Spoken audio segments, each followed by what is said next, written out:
Hi everyone, welcome back to the channel.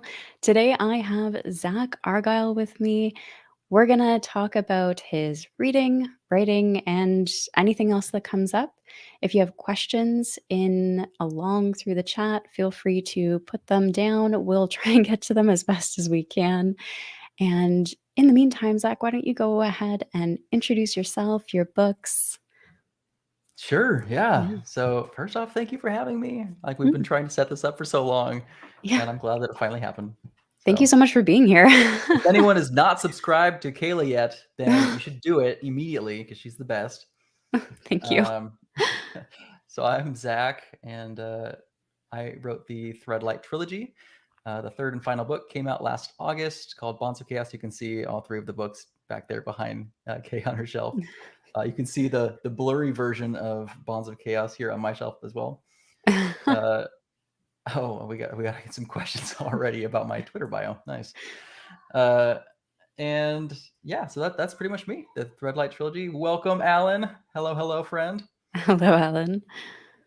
And yeah, outside of that, I am also a software engineer during the day. And I've got a wonderful wife and two kids, and currently helping coach my son's baseball team. So Hey, that's me. that's awesome. So, for anyone who wants to find Zach's books or more about Zach, all the links will be in the description below. Feel free to pop down there and learn more, or buy a book, or borrow a book from Kindle Unlimited, or however it works. But we're going to dig into some questions. And why don't we just kick off with Joe's question here? You got in there quick. How did Zach develop his Twitter bio, the best bio on that platform? So it's funny because he said this before, and I mean, I think it's fine. I don't know how it turned out good. It's probably changed many times over the years. So right now it starts out with, I am Bookborn's husband, award-winning fantasy author, founder of the Indie Fantasy Fund and Epic Fantasy Audiobooks, SBFBO BBNYA finalist, and Indies Today Best Fantasy. So it's basically just like listing things that I'm involved with. So I don't know if it's that great, but there's some good stuff in there. Short and sweet. I randomly have had like a lot of people comment about how they think it's cool that I list Bookborn as my wife, like right off the bat. They're like, priorities, that's cool. And I'm like, yeah, Yeah, if you've read my books, I think it's pretty clear that like family is important to me. yeah, absolutely. Uh, moving right along, Alan has a follow-up question. When is Sky Whales and how do I get an arc? You have your priorities right, Alan. Yes. So the next book that I'm working on is called The Fall of Cloud 7. There are people who live on floating islands, and one of the main characters is a retired warrior named Nico, who now takes care of a pod of sky whales and raises them. And Alan is very excited about meeting the sky whales. They're all named. There's eight Oh, of them. The oldest one is named Penelope. The youngest is named oh. Timo. Okay, well, those are adorable names. And that's what Alan Alan likes was it here for. because there's also like a lot of Greek inspiration in the naming as well as some of the story as well. And so I think that makes Alan particularly excited. I could definitely see that. So why don't we go backward a little bit and we'll talk about your reading. Yeah, yeah. Uh, So when did you start reading? Was it early, later on in life? I read a lot as when I was young.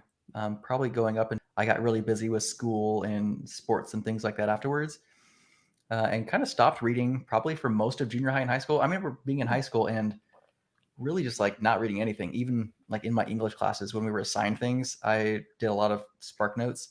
I Oh, was yes. I was the bad kid that did that, but I was just busy, and I don't know. There was a couple of books that I read, but You were I a think most kid. most of them I was just kind of not interested in. Um, but it wasn't until really when Hillary and I started dating when it kind of kicked back off again. What sparked it was, so at the same time I've always been nerdy and enjoyed like fantasy stuff, all throughout. But what kicked it off was actually a friend of mine uh, read this new author to him that he was excited about, and he was like, "Hey man, I got this PDF of the entire trilogy. I can just like give it to you and you can have like read the whole thing for free. And I was like, okay, cool. And so I read the first era of Mistborn, Uh, bootlegged, and I don't feel bad anymore because we have clearly spent enough money. It's blurry, but that's the Sanderson leather-bound shelf. So he's gotten enough money back from us for bootlegging that trilogy that I don't think he's going to have a problem with that. But that's kind of where the love reignited. Hillary and I have both been reading a ton. We've been married for 11 years now and just read throughout the whole thing. We play D&D. We've been playing in the same groups for like 5 years now, 5 or 6 years. So we've been just living up the nerdy life for a while, and books fit into that very, very neatly. that sounds like living your best life right there. It's actually quite funny. Mistborn was the trilogy that kind of sparked my passion for, or re-sparked my passion for reading as well a few years back. So that's Oh, the just ending is just so good. it is. I was in a what do you call it? Book hangover for a while. Yeah. You're like, oh, it just fit together so nicely. It Yeah, did. great. So what are you reading right now?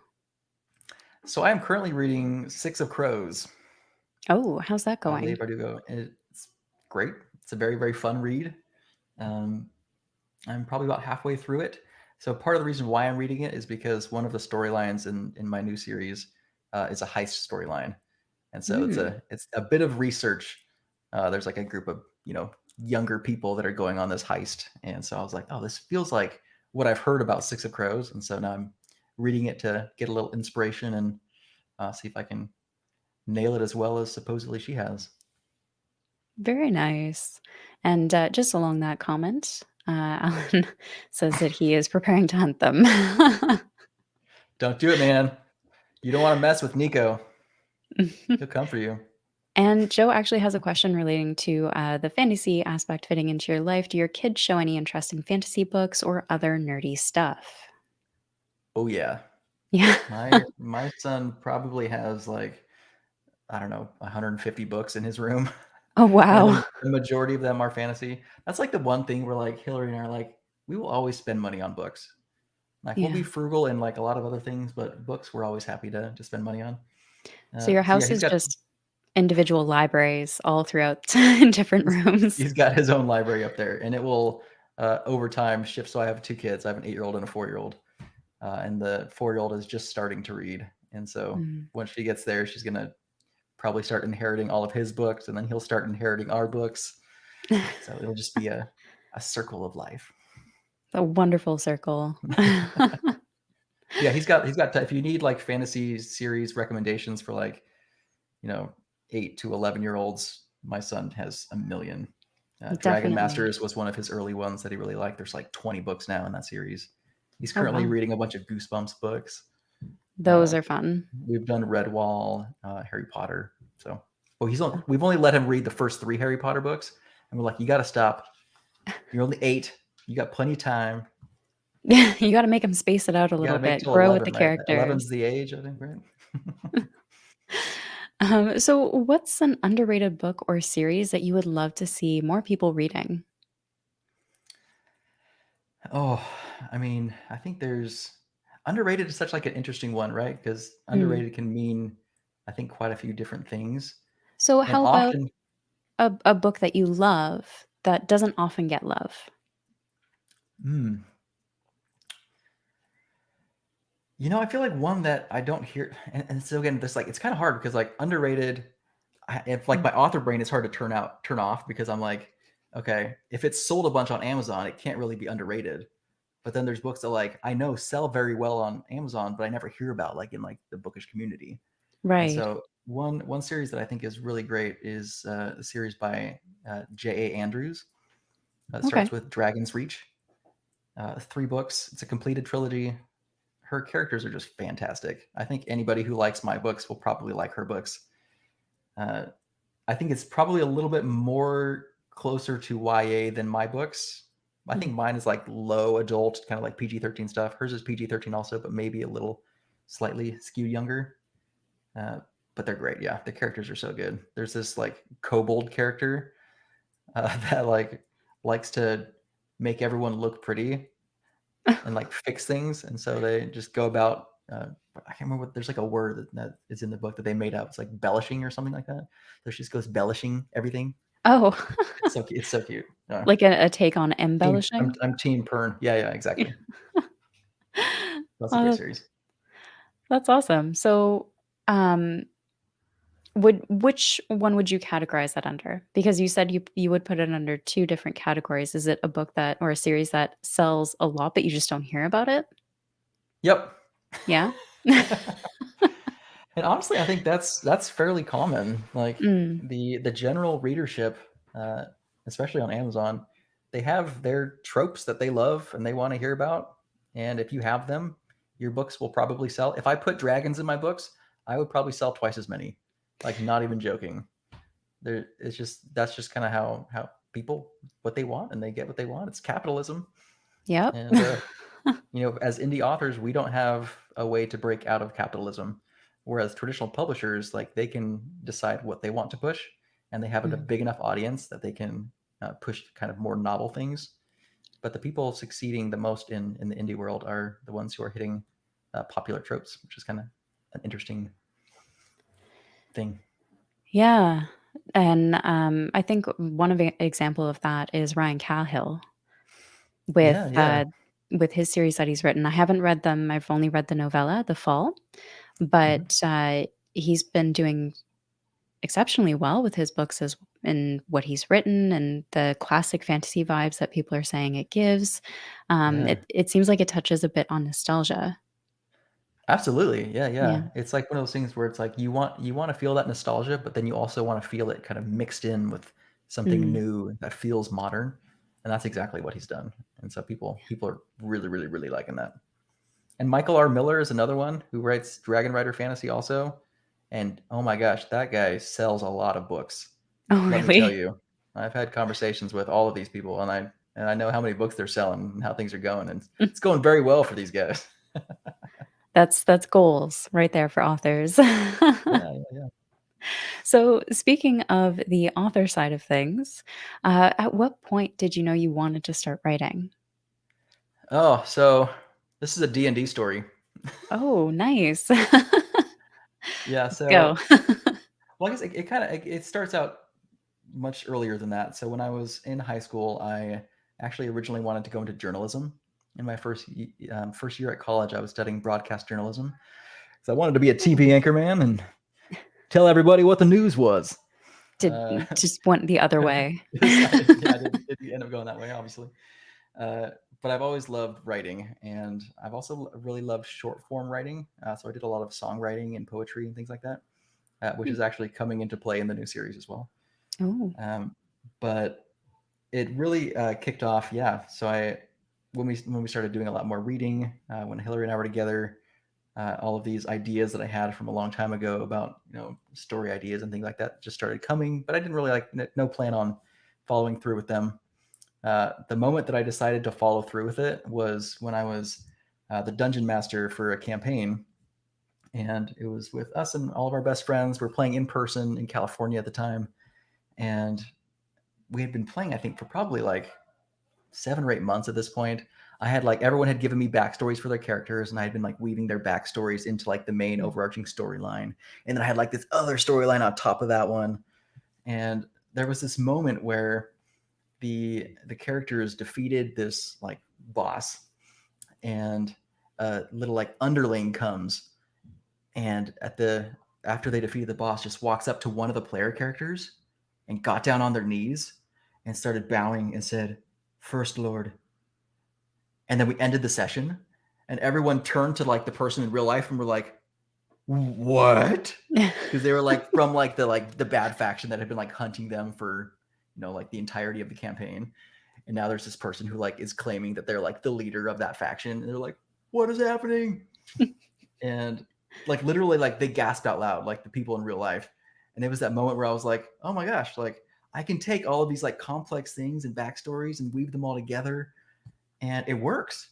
And people Yep. liked it. And I was Yep. like, "Oh my gosh, I should take those ideas I had and actually like write something." And so that's when I really started kicking off and working on Voice of War.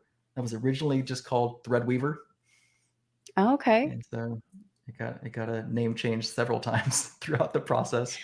So was So the name change for marketing reasons? Or it was it should have to been. Okay. It so I mean, yes, part of it was that. I wanted to name the series Threadlight, which now that Mm, you've read the whole series, I think makes sense that it becomes important yeah. throughout the whole thing. And so I was like, okay, well, like I don't really want it to be Threadweaver book one of the Threadlight series. It was like it's too much threads. So I was like, I got to think of something else. So like the first one was like Rise of the Blood Thieves, I think was the first title I was thinking of doing. So it was that for a Okay. while. Um, but then yeah, I started thinking of other ones, and I came up with Voice of War when I was thinking about the apogee and his voice. And it still makes me Mm. laugh because like people are like, why is it called Voice of War? But then It makes sense I though. remember seeing an interview one time, and someone was like or like a review, and someone was talking about it. They were like, oh, I don't really get why it's named Voice of War. And then they were like, wait, I just got it. And I was like, oh, okay. Typing out the Uh, review, I just got it yeah. now. I honestly, I still don't think it's a good name. If I could go back, I would change the name. I like the name, Hmm, but I don't think it sets the right expectations going into the book. And from a hmm. marketing perspective, I think that's important because people who like military fantasy and things like that are going to hear Voice of War and think it's like a military fantasy, and so they pick it up, and then it's really not. Like there's some war happening, but the most warring happens in some in book 2 and some in book 3. But there's really like not a ton. It's more about like the characters in general. So if you had to change it to be more marketing appropriate, do you have a title that you would consider? If I'm allowed to ask that? Oh, I would name it Of Blood and Fireballs. Mm, Just steal Ryan Cahill's name because that's clearly working. But just like tweak it a little bit. just tweak them, yeah. I have no idea what I would name it. Yeah. No, that's fair. Um, Alana's comment here, "I got it instantly and thought it was cool." Agreed. Thank you. So, in writing your series and all of that creativity, did you find that creativity itself came naturally to you? Coming up with all of these D&D scenarios, all these backstories, was it just natural and came easy, or did you feel like you had to work at it?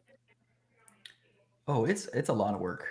Yeah, Yeah. yeah, yeah. I mean, there's some like I enjoy it, right? But it is still work. And even like the writing Mm. part, oh my gosh, there was parts, especially of Bonds of Chaos, that just like I just had to really push through. Oh gosh. And I think part of it was just because it was like the last book in the series, and I was like, I'm ready to like try something new. But at the same Mm. time, it was like, oh, there's parts that I want to get to that are like parts that I've been thinking about since like the very beginning of book one. And but yeah, it's hard. I mean, it's a lot of time, especially when when you have kids and you have a day job and you're tired at night. You put the kids to sleep and you're like, oh, do I really want to go, write for an hour or two? Not really. Yeah, you just wanna go to bed or So relax. after months of doing that, and then you finally get your first draft done, and then you have to go through and edit the whole thing because you're like, oh shoot, I know I already messed up like these 20 things that I have on a to-do list that I need to go back and fix. So by the time you're done editing your second or third time, before you even like give it to like beta readers and stuff, you're just like, oh my gosh, I'm so sick of this. So there's You a need lot a of break from it. tenacity that goes into it. Yeah. Lana's comment here as well. For me, Voice of War made me think after reading book one that the apogee was going to be a massive part of the plot. And I was stupid dumb excited. One for my fave villain ever. I love that. Thanks, Lana. So, this is a question that I come across often, or one of the questions that I come across quite often is finding your reader audience. How did that pan out for you? How did you have a plan set in mind, or were you just like, click of a button, the internet will take care of it? At the start, it was pure dumb luck. Hmm. Starting with book two, it became a lot more intentional. But Okay. with book one, I mean, I wrote Voice of War, and I did not really expect anyone to buy it or read it. I had like, Okay. friends and family that I was like, oh, I know they want to pick it up. And so what I actually did was I was originally going to publish it in April of 2020, and then COVID hit and everyone got quarantined at home. And I was like, oh, my friends and family are all bored. Like, I should just publish early and let them have the book. And so I moved it up and it was published in March of 2020 instead, because I had clearly this big marketing plan. And so I published the book, and I had no, yeah, I mean, I really didn't like plan on it becoming a thing or anyone uh, really liking it as much as they ended up liking it. Um, Honestly, if I could go back, I would like love to, rewrite parts of Voice of War, and I think there's parts that are not great. But it was like my first book, and I hadn't really taken it as seriously as I took the other ones. Um, so yeah, the reader audience came for that one uh, out of luck, because I saw a post on a Facebook group about SPFBO, and I was like, Mm. oh, that's cool. And so I submitted the book. Like, literally, like, I didn't even know anything about SPFBO. I saw the competition was going to open its doors in like a couple of days, and I was like, oh, cool. And then it opened its doors, and I submitted, and I didn't know that it was a big deal or anything like that going into it. And then miraculously, Lynn's blog decided to choose Voice of War over some books that I think were honestly probably better. I Mm. think part of what she liked about mine was like I was a new voice, and the other two people had already like found some success. So Mm. I honestly think like there was a little bit of luck there. But Lynn is awesome, and that's where it like kicked off. That was the moment where I was like, oh my gosh, like this is serious. I was like, people are reading my book now. Oh my gosh, what am I doing? And so like that, I got like the new cover for Voice of War, and then I started working really hard on Stones of Light, and I was like, I want to make sure I get the book out every year, try to get this trilogy done while people are still interested in it. So I mean, the reader audience was like, I'm really not joking. Like, it was very much luck at the start. Like, the Mm. fact that I became a finalist was really more lucky than I think some people who probably deserved it more. Mm. Well, I mean, don't sell yourself short. Clearly, your writing has, done its thing. It's caught eyes. It's I'm gotten a better lot of now. interest. Like, But and honestly, part of it's because people really, really like Stones of Light. And mm, because that second book was really good, like if the second book had not been good, like there would not be as an audience for the Threadlight trilogy, because the first book's good. I mean, mm, it's got a 3.91 on Goodreads, which is like, it's solid. It's better than a lot of traditionally published books, but it's also only got 850 ratings or something. mm, So it's not like amazing, and that's not what was gonna kick people off to read the rest of the series. But the Stones of Light like got some hype around it, and I think that's what really mm. kind of took things to the next level.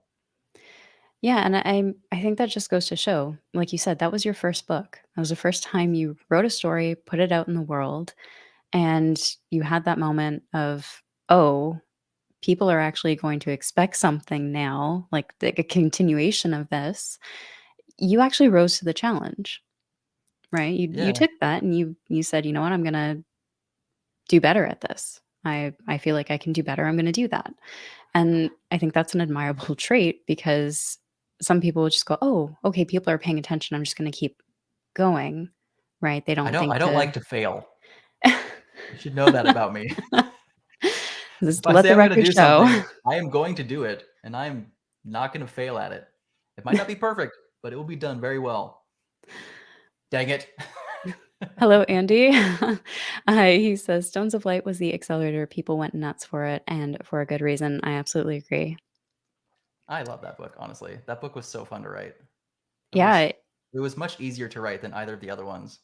I think first really. books are hard because you have so much kind of that you have to introduce to the world. And the second Mm, book, like, everybody. Like, sure, you can introduce new things as well, but like the characters like are already established, and so you can just kind of mm. run with things. And there were scenes that I was just so excited about. I'm like, oh my gosh, when Willow jumps in to save Chris, that moment I was so excited about. That's still one of my favorite moments. So, did you plan out the series, or did you kind of half plan, half make it up as you went? Because it sounds like you had a clear image of what you wanted. The main points I had all of it planned. Yeah. So I knew what the ending was going to be. I knew what the I mean, I think it's pretty clear that a lot of things in Bonds of Chaos were planned ahead of time. Yes. Uh, but then, yeah, there's a lot of things that also changed. Like Voice of War, like the first version of Voice of War did not have the apogee, and so Hmm. that was a big change. Uh, yeah, that book changed pretty dramatically from the first draft to the sixth or seventh draft. Stones of Light also changed. There was my original plan for Stones of Light was that, I mean, this is spoilers, but I think it doesn't really matter, so I'm just gonna say it. Yeah, That as Laurel long was as gonna people. get, yeah, she was gonna get her threadlight back in Mm. book two, and I wrote the scene where they like did the ventricular mineral graft and like gave it to her back, and it was actually like the coolest scene, and I was actually sad to get rid of it when I realized that I couldn't do that, because Mm. the scene they like gave her the like necrosol like drug so she wouldn't feel anything while they did the surgery, and so she like Oh. wakes up and she's like hallucinating, and like she's like hallucinating and there's like all this crazy stuff happening, and then the core spawn come at the same time, so it's like this weird like trippy scene where she's like in a hallway and like those scenes where like the like hallway is like moving and she like doesn't know what's real and what's it was like the coolest scene. But like I wrote that and then I got a little bit further and I was like, nope, Laurel can't get it back. I was like, she needs to overcome this without getting it Mm. back. And it was much better in the direction it went. But there's still those moments where you're like, oh, this scene was really cool, and I'm sad to get like, just delete it all. Just, rehash that somewhere, like make a short story alternate I ending probably for still have it Laurel. somewhere. Yeah, I could share it somewhere. Lana. Yeah. So Yeah. the first version of Voice of War, I wrote it and I shared it with a group of 10 friends. And so I posted Okay. on Facebook and I was like, hey, I wrote a book. Uh, any fantasy nerd friends want to read it and give me feedback? And so I had like, well, I had like 50 people comment on the post. We're like, I'm interested. And I was like, oh my gosh, all these people that like I haven't talked to since like high school or like, from college and stuff. And I was like, oh my gosh. So I chose 10 people and got a lot of great feedback. But like one of the main ones was like, Chris was a little bit boring. Mm. And so I was like, oh, what can I do to like, bring out some more of it? And I already had like the Heralds planned and Relic and Lilacs planned and things like that. And I was like, oh my gosh, I know how this all comes together. And so as soon as I like realized Mm. like how the apogee was gonna, lead into all of that, I was like, oh, this is so much better. Yeah, so sometimes you just learn as you go, you get feedback and look at what it created. It worked. It worked. So, I did want to touch on one thing that you've already talked about before in other interviews, so I don't wanna go as far in depth with it, but the, representation of parenthood. I was thoroughly impressed by how well you captured parenthood, not just for, I'm blanking on a name here. Ariel? Ariel, thank you. Not just Yeah. for Ariel, but for Willow and, another, uh, part player I won't mention just because they're spoilers, but, you captured it from the newborn stage to the adult, right? Where the parent has raised their child, they're an adult, they have their own family. How was that like for you, capturing parenthood in a variety of ages and doing it justice? Because it's hard to capture parenting in fantasy when your characters are running for their lives and, you know, family problems kind of take a back seat usually. Yeah. I mean, when I decided to go with the original like plan for the series was like, the parents of the chosen one, like how far will they go Mm. to protect their child? And so I was like, oh, there's going to be a lot of parenthood in here. And I was like, okay, well, this is like their first kid. And so I started thinking about, when I had my first kid, and I was like, that literally changes everything. Like, oh my Mhm. gosh, like not only like, your like physical world, like around you, you gotta, prepare everything, but just inside, like you Mhm. really change as a person when that happens. And different parts of you, I think, become like more exaggerated.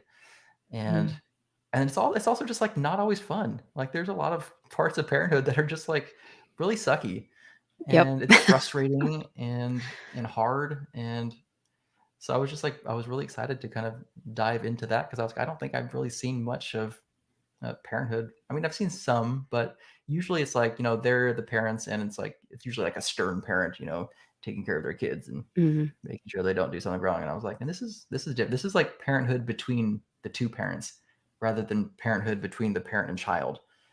At least for Chris and Ariel, and for Willow, yeah, that one was a little bit more organic. That one wasn't as planned from the beginning.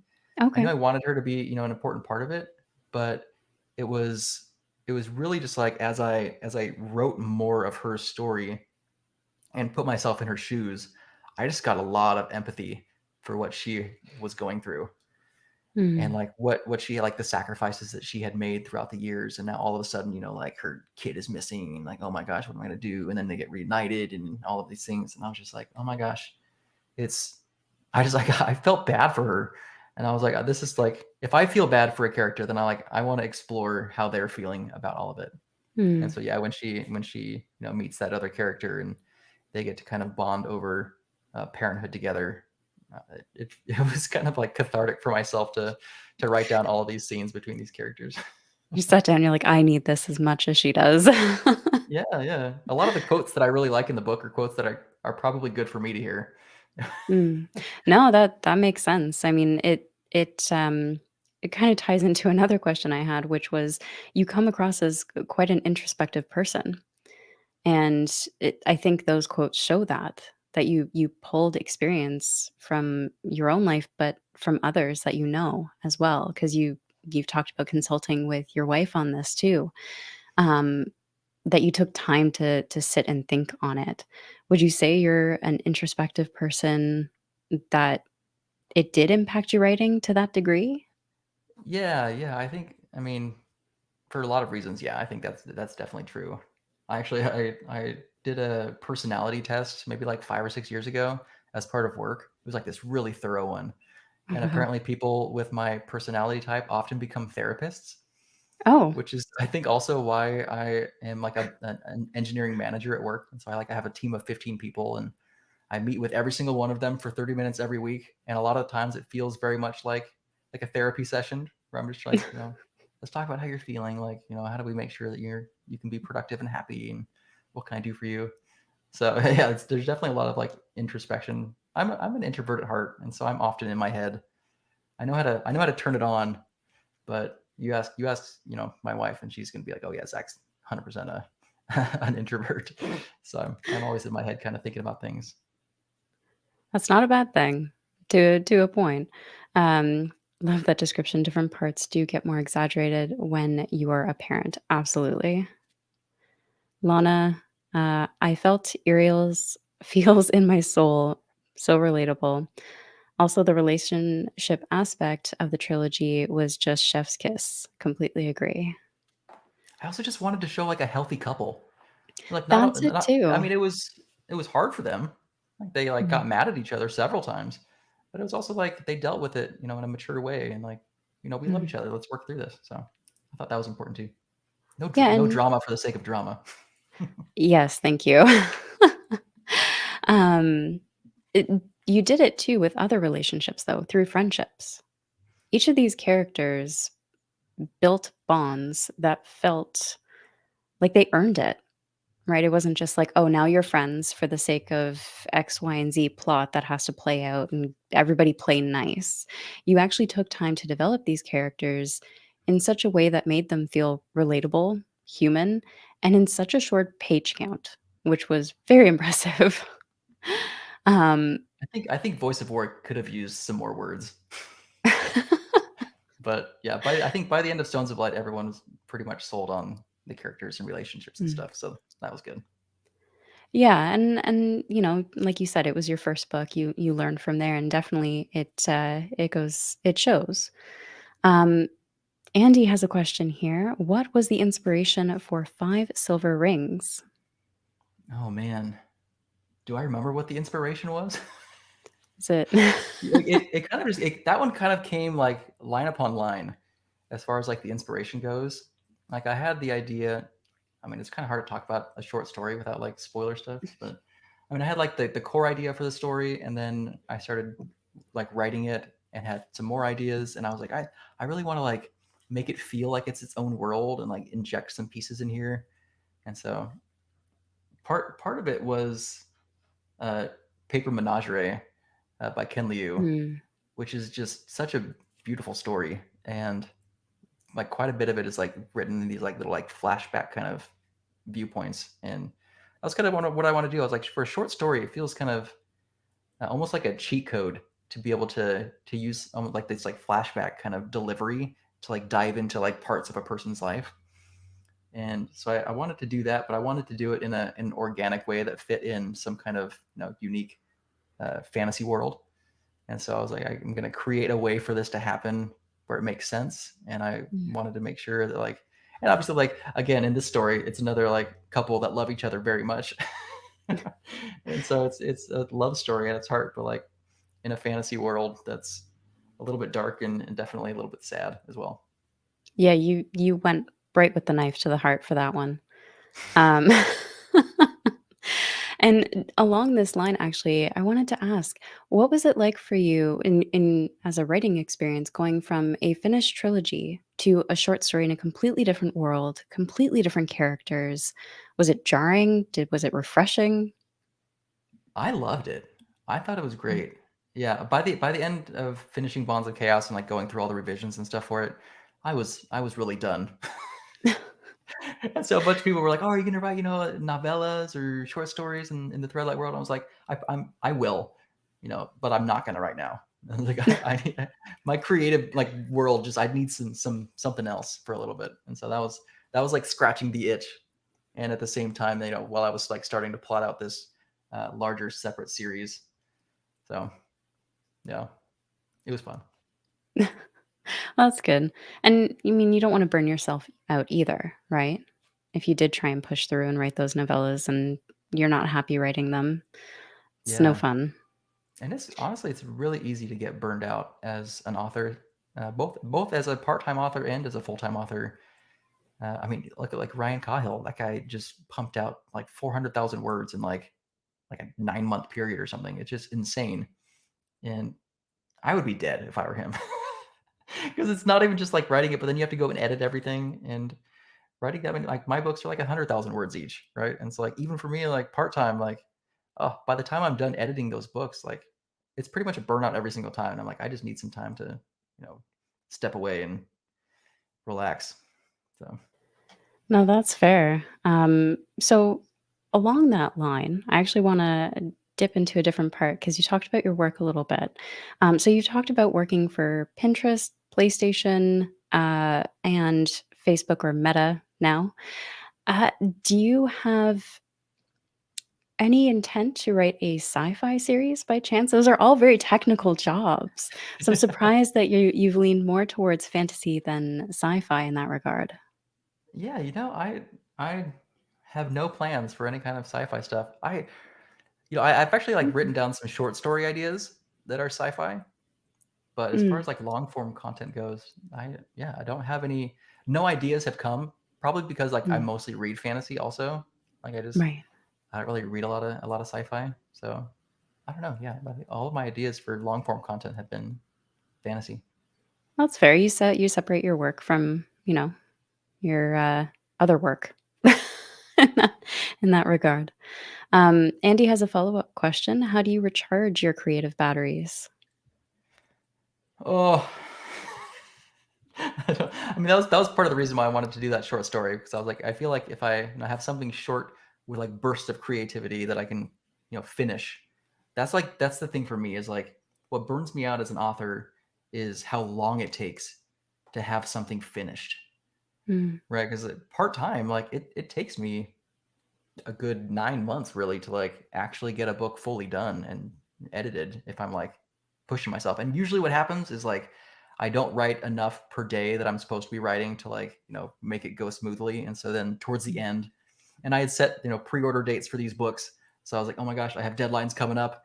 And the deadlines require a certain amount of buffer time where I can get it to the editor, where I can get it to beta readers, where I can, get all the marketing prepared.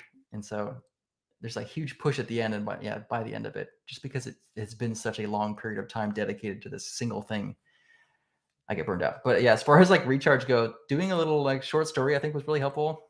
And then honestly, I just step away for a bit. I'd like to do like a bunch of world building, write a bunch of things down. This new series probably has more world building ahead of time than Voice of War did before I started writing it, which I'm pretty excited about. The map for the new book is so good. Oh my gosh, I'm so excited to show to people. But I have to write the Ooh. dumb book first. The pains of writing your books and having the artwork ready. Yes, I'm like this close to like commissioning the cover art for it too, but like I'm like, that's gonna be my reward for getting further in the book. I cannot do it right now. Set milestones. Lana has a question along that line. We talked a bit about this already, but definitely I am always happy to hear more. So, can you tell us a little bit about what you have in the works? Yes, so I'm working on a new series called Symphony in the Skies. Uh, I have a blurb. Should I just read the blurb? Oh, is this a good blurb? I can't remember. I will leave that in your hands. I like wrote a blurb at one point, and then I was like, I don't really like it. Anyway, so essentially what it is there's 500 years ago, these creatures called the Tarath came crawling out of the ground. They're like humanoids. They are all bonded to a creature. That's part of their like coming of age thing for the Tarath, and they just like infested the world. And this continent is called Elam Bay, and so they infested all of Elam Bay, and the humans were trying to figure out like what do we do? Like we can't like kill these things. And so there's more that goes into that. But basically, like the humans were like, we have to get to safety. And so the magic users of this world, who are called vocalists, the magic is based on music and sound, and they use their powers to create 7 safe havens for humankind.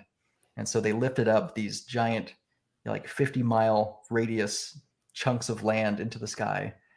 And so there are 7 of these like mini continents, really kind of things, almost like the size of a state in the US, floating above the continent of Elam Bay. And all of humankind lives on these things. And it has been that way for 500 years. But these things that they call clouds are starting to fall. And so there's a little bit of chaos that begins. And it follows 3 characters. And so following along with my classic style, all 3 actually this time of the main characters are all married. So it's going to be 3 married couples saving the world is the plan, or dooming it as it may be. There's a retired couple that are in their 60s. That is Nico and Maya. And they are the ones who live out on the edge of one of the clouds, and they raise sky whales. And the second couple is a couple in their 40s, and that's Ava and Leo. And she is blamed for murder and cast off of the clouds down onto the ground.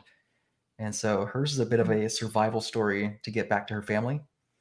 But it's also through her eyes that we'll learn more about the Tarath and what's going on and all those things. And then the third couple is Callie and Faye, and they are in their early 20s.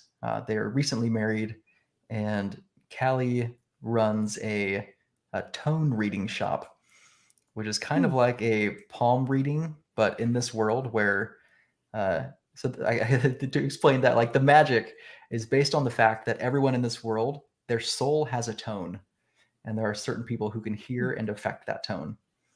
And so Callie can hear the tone, but she is not a vocalist. She can hear the tone, and so she does these tone readings, which is really like a straight up lie. Like she doesn't really get anything out of hearing the tone, but they've got to go on a heist to steal something to save her dad who's dying. So we got Callie, Ava, and Nico are the 3 main characters. And Andy says this is your blurb. 3 married couples save the world. Yes, it should be good. I'm excited. It definitely sounds exciting. Can I ask you about your research process for this? So when you're researching for this whole new world, you said earlier that it has some Greek influence as well. What's that research process like for you? Yeah, so I mean, there's a bunch of parts of it. There's like, how much do I want to take from like Greek stories to mix in there? And there's going to be a little bit of that. I want it mostly to feel like its own story, but there's definitely going to be like areas where you're like, oh, that's some clear Greek influence. Like I just Mm. wrote a scene where like a basilisk appears, but it's Right. like a proper like Greek basilisk. It's like not very big. It's just basically like a snake. It's got like a little like white like crown basically on its head, Okay. but it's dangerous. And so Yeah. it's like gonna be like little snippets of like kind of Greek culture and stories. All of the names are based on the Greek world, and so even the names of the places. What I did for Hmm. that was I took a bunch of places from like old Greece and combined a lot of names to create all of these new locations. And so like Ellen Bay came from like Pompeii. So it's Beii, right? Ellen Bay. Okay. There's what's another good example? Santor is one of the cities on one of the clouds, like from like Santorini. Uh, there's the there's a city on the ground that's now infested by the Troph, and it's called Sarinth, kind of like Corinth. And so I just Right. like kind of took these different things and kind of mixed them together, and it was really fun for me to do. And I think it'll be fun for people who like are familiar with like Greek locations and names and things like that, and they'll see a lot of it'll feel I think very familiar, but hopefully different at the same time. So Very nice. Yeah, that's what you kind of want. You want some familiarity, but you want that unique voice to come through. yeah. Oh, you know what the coolest thing is? Oh my gosh, I'm so excited for this. Okay. I because there's like this like music and sound that's like attached to the magic, and it's just like rampant in this world. Um, I hired a guy to create leitmotifs for each of the main characters. So I have like a little piano snippet for each of the main characters that is their theme, That's and awesome. I'm gonna include it in like the physical books, probably in the chapter headings, so you'll be able to see like the notes for each of like the leitmotifs. So you can like go over to a piano and like pluck out like Nico's theme or Ava's theme. And my son learned one of them on the piano, so he like always goes over and goes do do do do do do do do do do do do do do do. It makes me very excited, and I'll probably get to like use it in like the audiobooks and stuff too. I don't know. I'm Oh, like that I'm would like way be way hyped about this like these books and these series, but I just like need to write more of it. Hey, definitely go for the hype. That's what keeps you, excited in writing, right? Mhm. That's an interesting detail to include. So I wanna ask a follow-up question then with that. Do you have a music background? Is there Oh, something that when I'm writing? or just, like, something that inspired you? Did you have a musical background that inspired you to Oh, include for me? music with this? Yeah. Yeah, yeah, yeah. So I mean, I grew up playing piano, and then I learned drums and Nice. guitar, and I've done a ton of songwriting. Like I did a bunch of songwriting in Yeah. college. I've recorded music. You could probably find it on the internet somewhere. I bet. Yeah, I mean, it was like MySpace and Pure Volume days, so I don't know if they still exist, but there's some music out there. Maybe someday I'll upload it again. But yeah, I love music. I love singing. I did musical theater in high school. I was Gaston in Beauty and the Beast, and so I still love to sing and I still love to write music. And I've created some like children's songs for this world as well. Oh. One of the bad guys, one of like the antagonists, is a vocalist, and so his when he sings, he can like basically like create like effects with it, and he sings like these nursery rhymes that I made up for this world. And so I like in my head, it's like this like movie, like cinematic scene, right? Where like you start hearing like the creepy, like because he's like in his like he's Ooh. like 60 years old, he got like a gruff voice, and he starts singing like this children's rhyme. And then you start seeing this like white ether like coming off, like flowing off of him with like blue sparks dancing in the smoke. And I'm like, oh yeah, this is creepy. I really like it. So do you probably can't say, but do you have an, audiobook narrator in mind that you'd like to, like You don't have to say their name, but do you have someone in mind where you're writing this and you hear it in their voice? Not in their voice. So Okay. but I will say that my plan for this one, something that I have learned as an indie author, is that your narrator matters a lot. Mm, And what's interesting is like Adam Gold is incredible, but yes. he does not do very much fantasy. And so he's like his name is not known, and that actually matters. And so my plan for this book and for this series is to get a named person that like people are familiar with. And Okay. so it will I have reached out to Michael Kramer, and that's kind of going to be my plan. He's booked out very far in advance, but I mean he does all of Sanderson stuff, and Mm. people who generally, if they like Sanderson stuff, enjoy my stuff, and so I think it would be a good fit. So that's probably what I'll do. We'll see. Well, that's exciting. So, just a few last questions here so we can wrap up and give time for everyone. If you have questions, feel free to plug them in the chat as well. I wanted to ask you because you talked about this before, where you said you enjoyed learning. You have a love of learning new things. And I'm curious if you could learn one thing, any skill in an instant, what would you pick? Oh, just languages. I would love. Oh, I would choose another language because I'm fluent in Spanish also. But like I don't know, if I could do it like in an instant, I would probably choose like a random one. That, like I wouldn't actually really need to use that often, but I would just like would be really cool. Like I be would a love good to know like flex. yeah, like teach me like I don't know, straight Latin. I would love to like just be able to like properly speak Latin, which I guess is, a big ask, but I there was no limits on that. You could say all languages and I would be okay with that. like Japanese or Chinese would be really cool too, like an Asian language. I would Mm. love to know one of those. Yeah, languages has always been something that's escaped me. My entire life, I've struggled with French, and I don't think it's gonna get any further. Um, I don't know if this will make any sense to you. That's why I was just laughing. I saw Okay. that comment. There's a character in The Fall of Cloud 7. Her name is Talia, and she is a oh my gosh, what's the word? She makes stringed instruments, and Okay. she is also a potato sommelier. And so Okay. there's this scene where she's just like talking way too much about potatoes and like the regions they come from and like the differences and like, the taste. Like if you use certain barrels, sometimes like, the taste comes off on the skin and you can taste it and you know where it's from. It's so dumb, but it made me so happy to write. Oh, Oh. Well, she's a they great they get character. along great with, Sam from Lord of the Rings. Yes, exactly. Andy also has a comment, Baldry. I second Oh, this. Travis is the best. So he lives in the same state as me. He's in Washington, but he's like on the east side of Washington. And Okay. I got to meet him. He did a book signing over here, like 15 minutes from my house. Oh, And I wow. believe I believe we're going to be on a panel at that same Barnes and Noble later this year.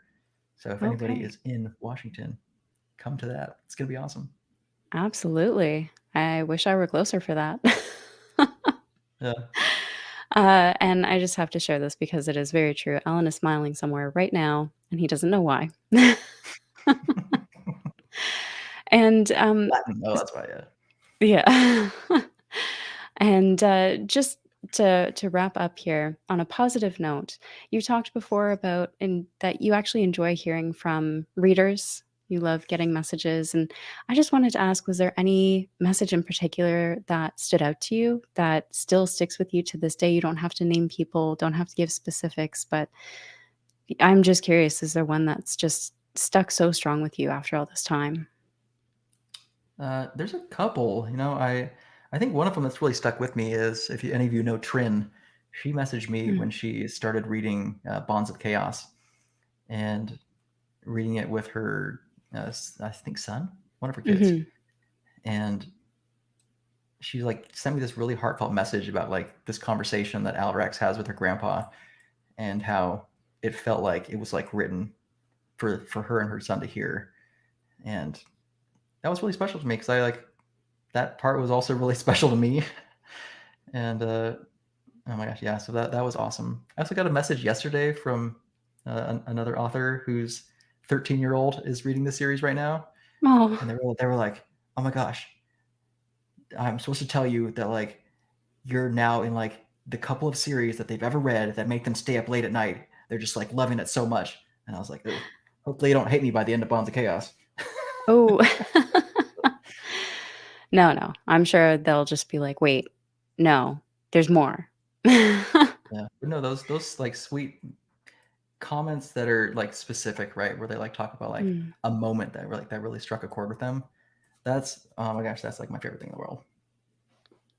Yeah, I can definitely see why. There's lots of impactful moments throughout the series in such a way that I could see it hitting home for quite a few people.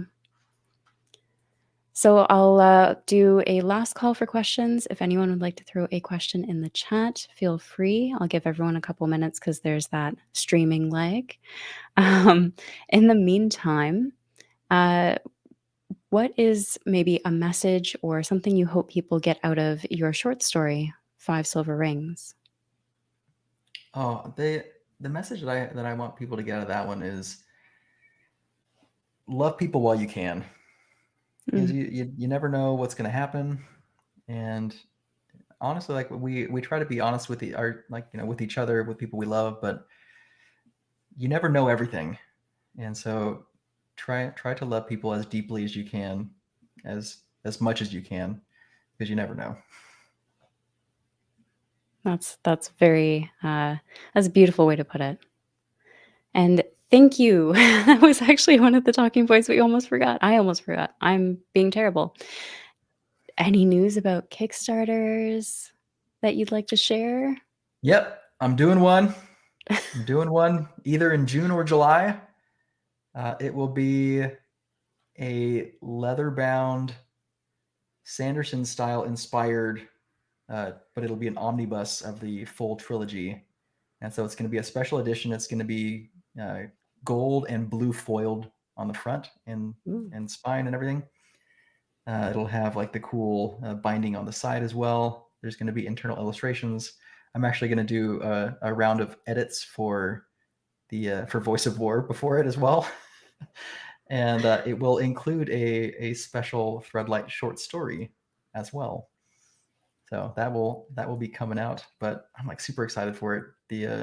The quality of these looks really nice. So I haven't got to see it in person, but I'm pretty stoked about how it's turning out. So if anybody saw my comment today, responding to Petrick, who was trying to highlight how awesome uh, Vargas is. Oh my gosh, why am I spacing on his first name? Randy Vargas. Randy Vargas is doing at least one illustration for the internal part of the Kickstarter book. So if you have ideas, I have ideas on what I want him to draw, but if you have ideas on scenes that you think would look awesome done by Randy Vargas, definitely reach out to me and let me know. I'm open to suggestions at this point, but we've only got about a month more before I can't take suggestions anymore. Ooh. Okay, you heard it here. Get rolling with those suggestions. And Lana wants to know, is it possible that it'll be shipping to Australia? Yes, I'm going to be working with AC Cobble, who has done a whole bunch of Kickstarters, very successful ones. I've actually got one of his books down here, and he started a like Kickstarter distribution company, and so he's Okay. going to be housing all of the books. He's going to be distributing all of the books. He's helping me with the printer and things like that. And so yeah, it should be available worldwide. I don't know what the shipping is going to be like to get it over to Australia, but it should be available. Tiago has a follow-up question. And Brazil, and Brazil. And Andy here also has a question. He'd like to know about the audiobook collective. Yeah, it's going really well. So for those who don't know, we started a YouTube channel called Epic Fantasy Audiobooks. It was a bit of a experience trying to make it happen. It got shut down the day after we started it, and then my appeal was denied, and then I had to use my connections to get it. Like my brother works at Google, and I have a friend at YouTube, and so they helped it get unblocked and have a person look at it. So I felt like it was like one of those things where like I felt bad because I'm like, if I didn't have these connections, I would be like totally like hosed. Like there was nothing I could do, and I'm like, so many people don't have those connections. I was like, oh my gosh. And then the same thing happened. We hit our subscriber requirement, and we hit our watch hour requirement, and then I applied for monetization, and it got denied. And then I appealed, and it got denied. But then I got a Oh, hold of creator support, and they were able to resolve it. So yeah, we've already made like $500, oh wow. and it just started on February 1st monetizing. So we've got, I think, 12 books out. We've got 6 series that are in the works. All 3 of my books are actually already on the channel. There's 3 books from the Tidecaller series by Levi Jacobs already up. We got the first book of a series by Rob J. Hayes. We've got 3 books by Jeffrey Kohanek, and 2 books by Matt Larkin, and 1 book by Virginia McLean. So Wow. we're rolling out. We're doing about 1 a week, and it's going really well so far. It's pretty cool. It's really interesting to see how it goes. It's almost like a Kindle Unlimited kind of thing, but we Yeah. just get paid. We just get paid less per per full read through.